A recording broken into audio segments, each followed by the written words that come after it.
Au matin, les canons du lieutenant Marmont, futur aide de camp de Bonaparte en Italie, s'installent et menacent l'Aiguillette et Balaguier. Les Anglais les évacuent sans combattre et rembarquent miraculeusement aidés par un fort vent de Mistral qui s'est levé. Dans le même temps, l'armée française s'est emparée des forts de la colline du Faron et de Malbousquet. La ville est privée de ses défenses extérieures.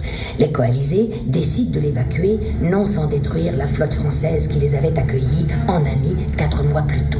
9 vaisseaux de ligne, 5 frégates et l'arsenal. Le siège de Toulon a opposé jusqu'à 32 000 Français et 22 000 coalisés, causant 2 000 morts et 4 000 blessés. Une répression terrible s'abat sur la ville de Toulon, qui sera provisoirement rebaptisée La Montagne et privée de préfecture pendant 2 siècles. Mais Bonaparte est déjà en route pour l'Italie et son destin.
Des soldats morts sont tournés vers le ciel.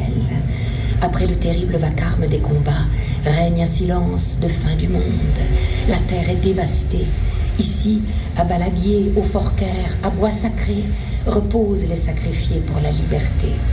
Cette longue histoire, qui de siècle en siècle, parvenue jusqu'à nos jours, a inscrit notre mémoire collective dans ce sanctuaire seinois.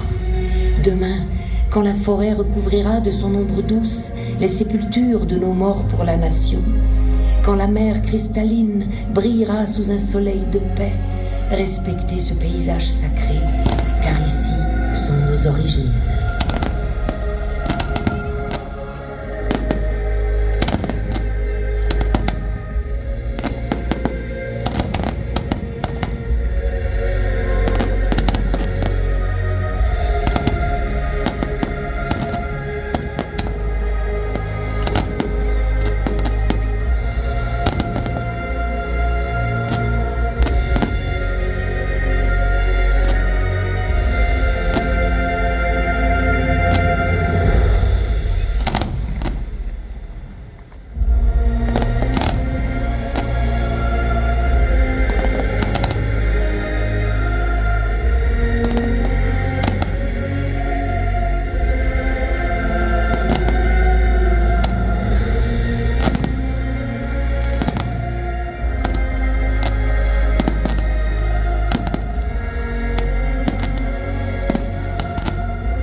Je suis Napoléon Bonaparte.